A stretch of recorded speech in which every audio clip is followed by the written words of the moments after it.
obstruct your ascent. They also can help to stabilize you.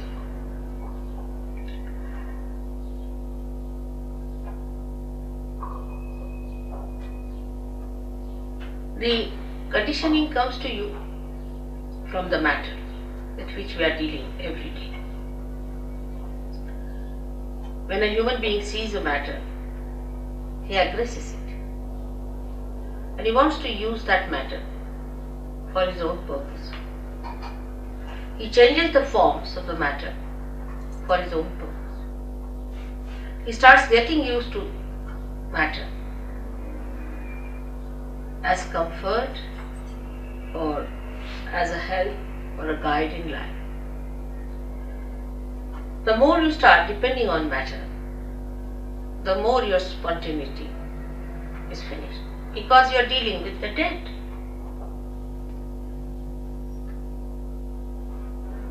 Matter, when it is dead, then only we deal with it. When it is living, we are not so much bothered about it. So the deadness of that matter settles within us when we start using that matter for our purpose. But how are we to otherwise exist is the question people can ask if God has given us these material things and this matter to be used.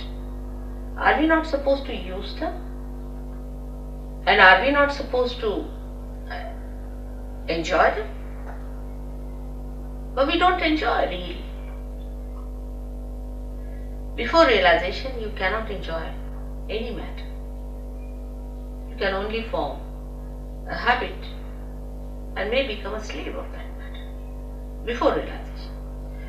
It's a fundamental principle of economics that wants in general are never satiable. Means today you want to buy something like a carpet, alright, bought it. So now that carpet becomes a headache because it's your possession, you have to look after it. You have to insure it, you have to worry about it that it doesn't get spoiled, first of all. And secondly, you really get into another mood of buying something else. Now you have bought the carpet, finished. Then you have to have something else, then you have to have something else, then you have to have something else. So it does not satiate you. It does not give you the joy. Matter can never give you joy. It's the spirit that gives you joy. And when the ascent takes place, then you become the spirit. Then matter takes another value system within ourselves. The value system of matter is very different. As I am sure Jason must have told you, that when you get your realization, then you start feeling the cool breeze in the hand. In relationship to matter, it's very helpful to be realized. Because immediately you know what is good for you and what is bad. For example, you eat something that's not good for you. Immediately you lose your vibrations or you become hot. Even looking at it may happen. You want to sit on a chair on which somebody who is a very wrong type of a person has sat. Immediately you feel, oh, something wrong in this place. With your vibrations, which is a definite thing and an absolute thing. And this conditioning can only be over. These habits can be overcome only if you become the spirit, because spirit is always dominated by the matter. And the spirit has to overcome that domination of the matter. Actually, spirit cannot be dominated by it. But what I mean is that it is covered, like the sun can be covered with clouds.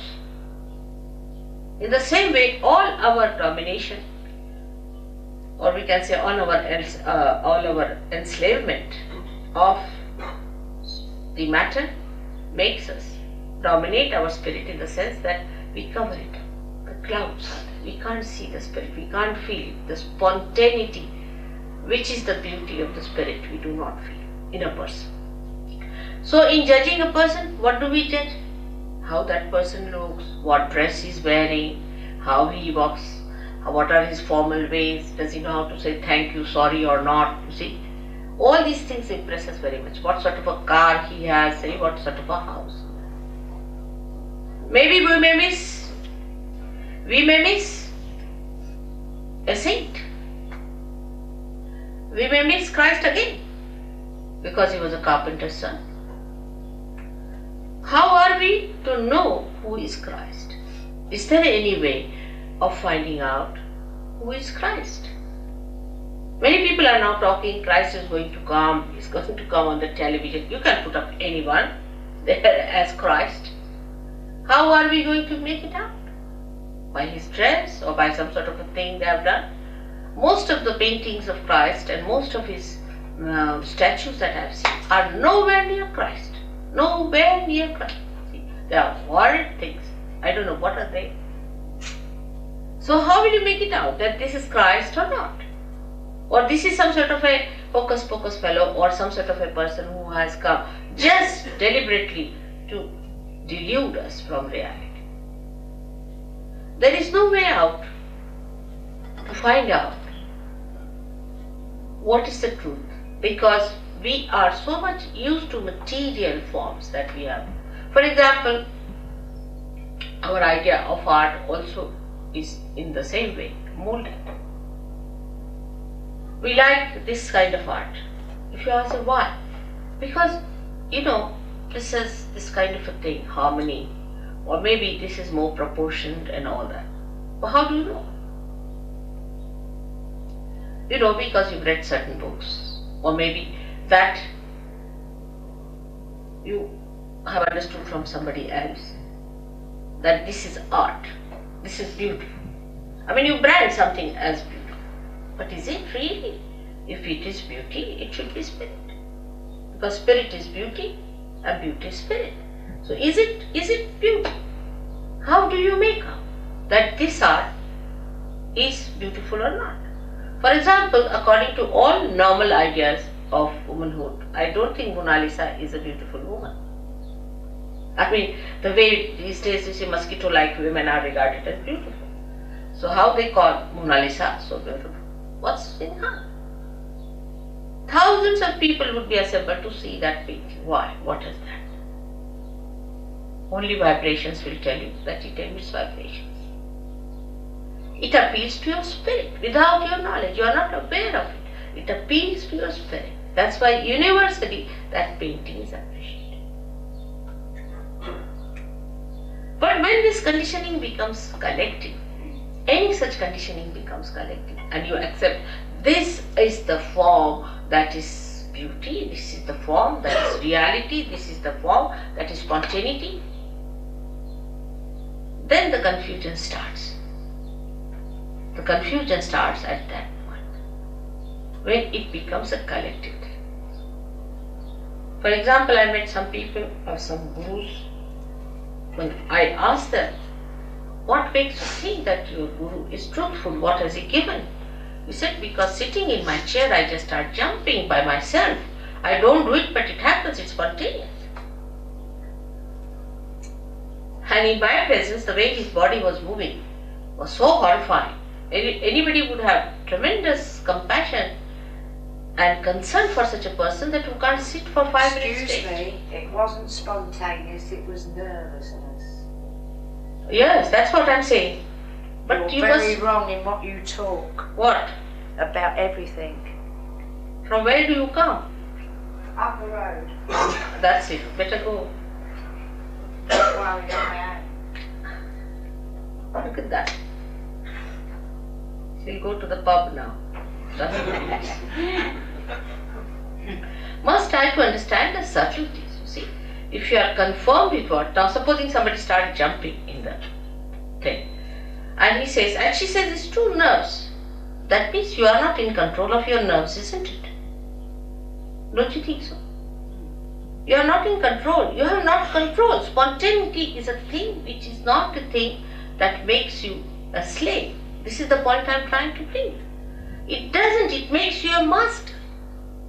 Spontaneity must make you a master and not a slave of it. She must have come from TM because TM people jump like that. And they end up as epileptic people. I have cured so many of them. I don't know if someone has come from there. Even the head of their academy in Scotland, who was the Flying Squad Academy as I call it, where people paid 3,000. Now this gentleman sitting here is one of them who suffered. When they suffer, then they know what it is. The other day we saw somebody with epilepsy of such frequency, the poor child, he was hardly 26 years of age, young man, supposed to enjoy his life, was going into such trauma you can't imagine. And if this is happening to somebody going to a guru, you paid for it, how can it be anywhere near spirit? This is what I am trying to tell you. That spirit gives you spontaneity in which you are the master. You are the master of yourself. Complete master. No enslavement of any kind. No habits formation coming. All habits drop out. You become so spontaneous that I don't have to tell you. You just drop out all habits. And you become a master of yourself. That should happen to you.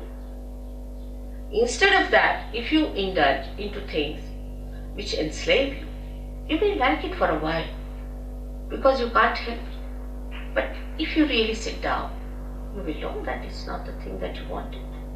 You wanted to be the master of yourself. Now here in this map, as is shown, we have two powers, left and right powers. The left power is the power that gives us conditioning. Left side, the subconscious, the collective subconscious. That gives us the conditioning. Now, if you try to deny all that, then the right side is even worse. It gives us action, but with action, we can become very ego-oriented.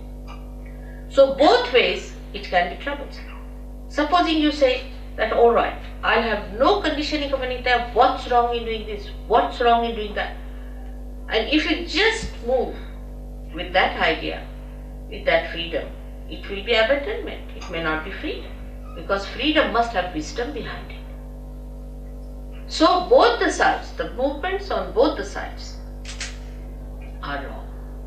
So what is alright in the center is not to get conditioned by anything and not to be ego-oriented. But how to do it is the problem. The problem is how to do it. To be spontaneous is to be absolutely free. Now I would consider these two powers as, say, a brake and an accelerator in a car. Now you use both the powers. You use the brake first, you use the accelerator, you try to control these two powers. But first of all, it is difficult to understand how you to use these powers. Gradually, with practice, you know how to drive the car, you become the good driver. After becoming the good driver, still you are not the master of the driver. But then you become the master.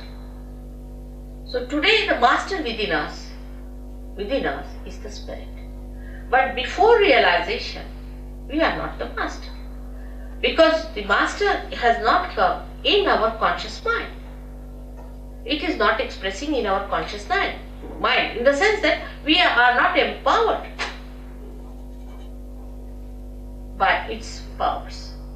The spirit exists, it has its own powers, but we haven't felt those powers within us. Once we feel the powers of the spirit, we are empowered by our own powers which are there. The powers are within us. These are our own powers. We don't have to borrow from anyone, ask from anyone, they are in ourselves. The spirit is within us. Only thing, that spirit has to give light in our consciousness.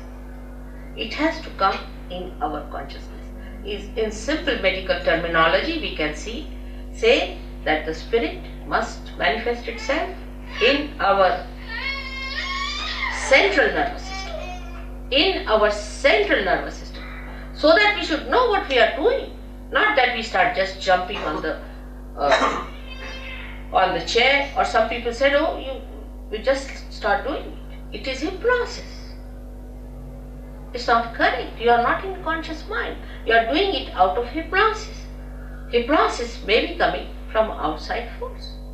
It's not your force, your awareness, your understanding, your power. It is somebody else's, because you are not doing it. As matter has a power to overpower us, in the same way, there are some material things, I should say, which are very dangerous, which are placed. For example, now cancer. Take cancer. Cancer overpowers. It's a very serious thing. Cancer overpowers you. You cannot overpower cancer. Take a very concrete example. Now, how is it caused? Doctor says this way, that way. Sahaj Yoga can cure cancer, definitely 100%. It can cure. It has cured. Many Sahaj Yogis have cured cancer. How? It's very simple. That you become master of yourself, and you master the disease also. You master everything. Because the master is within you. It has not come in your conscious mind. It's the only link is left. And when that happens, yoga takes place, union takes place. We should now completely keep ourselves limited to self-realization. About God, I'll tell you next time. Self-realization means to bring your spirit into your conscious mind. Now, how cancer is caused? Let's see here. What happened? It is caused by left-sided activity. Now, left-sided activities are emotional traumas, emotional problems, emotional upheavals, emotional insecurities. Any kind of insecurity can take you to the left side. Little more movement can be these horrible gurus, because they hypnotize. They put you to the left. They put some spirit in you, or I don't know what they do, but they put you to the left. Any one of these activities which are not authorized by God, taken to, you go to the left side. Because you cannot ascend in the center. So either you go to the left or to the right. When you overdo these things, it's like black magic. You have another thing here I've heard.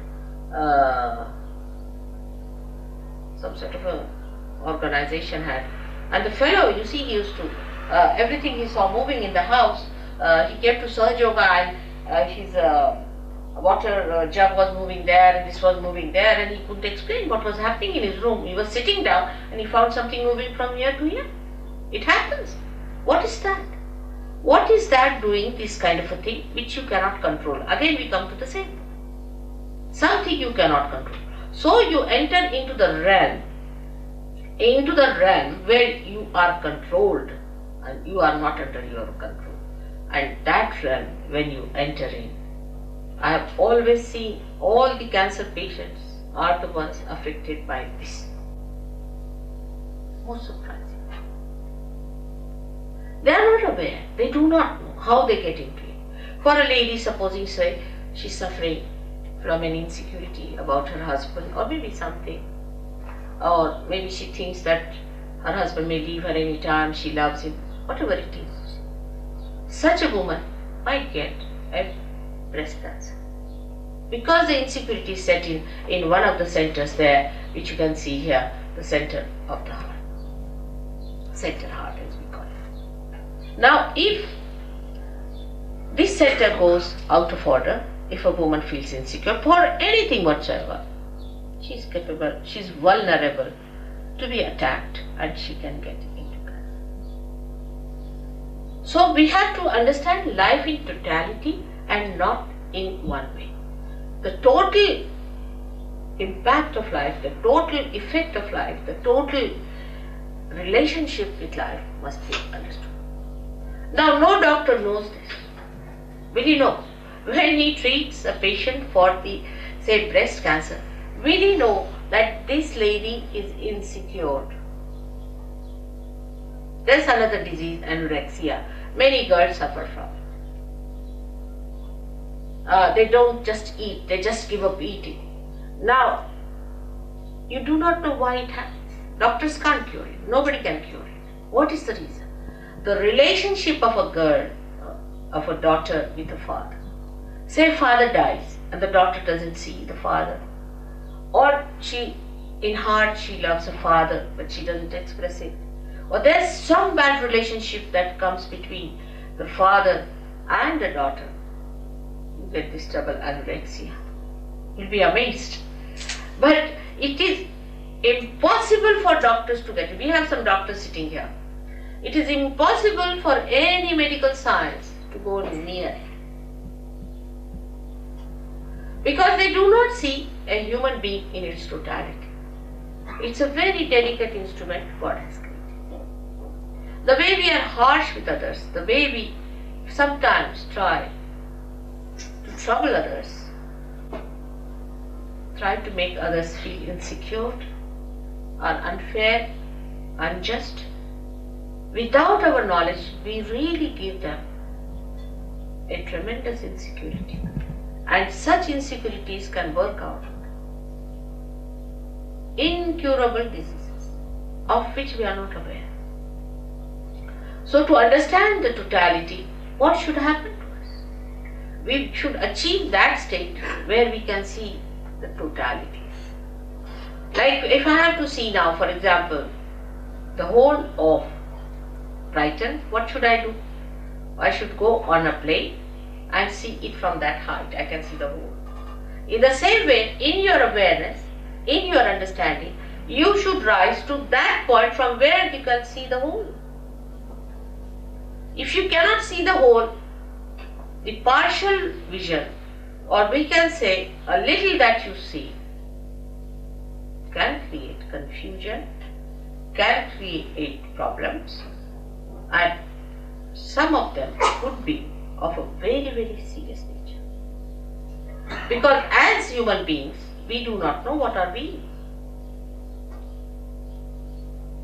This is the greatest problem of human beings, that they say, I don't like it. Now which one is this I? Is that your spirit or is that your ego? What is the part that is not liking it? Or is it your conditioning because you are brought up in a particular way so you don't like this? Which part of you is not liking it? And you will be amazed that it is not your spirit. Because if spirit likes,